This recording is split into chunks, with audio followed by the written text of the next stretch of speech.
seat. Terrific. So, Jason, why don't you tell the audience a little bit about some of your experiences with header bidding and generating yield? Yeah, for us, it was all about accessing unique demand. All these marketplaces have come out over the past 3 or 4 years, and we've seen a strategic advantage with aligning with them outside of our primary exchange, which we're a DFP customer, in AddX. And there would be categories that AddX wouldn't allow, or there would be campaigns that one platform would get that we weren't able to get through our primary platform.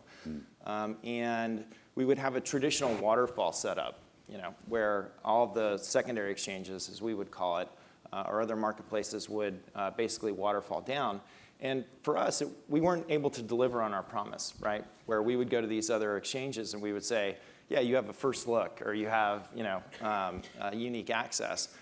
So for us, it was we were able finally to deliver on a promise of you can compete against our primary exchange in any deal that's coming through at the same time.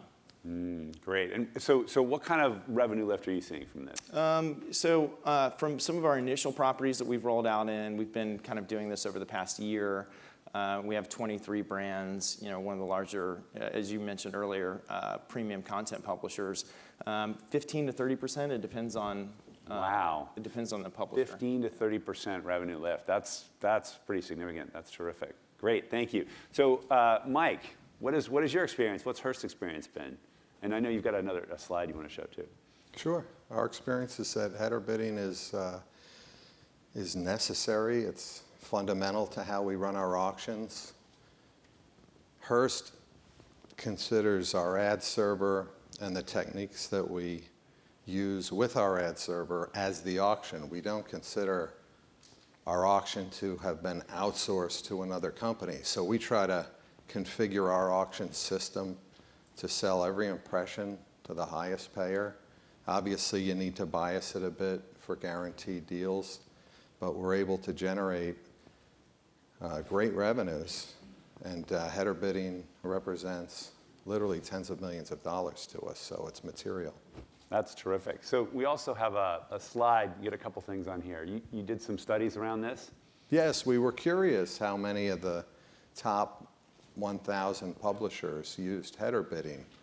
And nearly a quarter, as you can see, 24% do. I was actually surprised that not everyone does.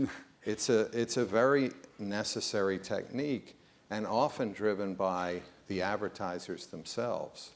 So big buyers, Axis, Amazon, the large CPG companies that we do business with require header bidding. So Amazon, Xaxis, basically require this as a way to get access to your inventory for you to get that revenue. Most certainly. Yeah, that's great. So Jason, what would you say to the publishers in this audience who aren't doing header bidding? What are the reasons are there any reason they shouldn't be doing it? Well, for us, it was, it wasn't an insignificant battle, quite frankly. You're talking about putting someone else's code in front of your ad server code.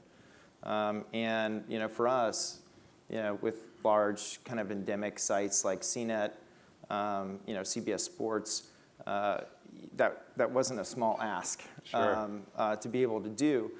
So latency was the biggest concern. We got past that. Quite frankly, we've seen, with all of these, header bidders that, you can control the latency pretty seamlessly in terms of the timeouts, right? Some sites, could be at 500 milliseconds. Some sites could be at a second. It just depends on, how much programmatic revenue makes up for that site.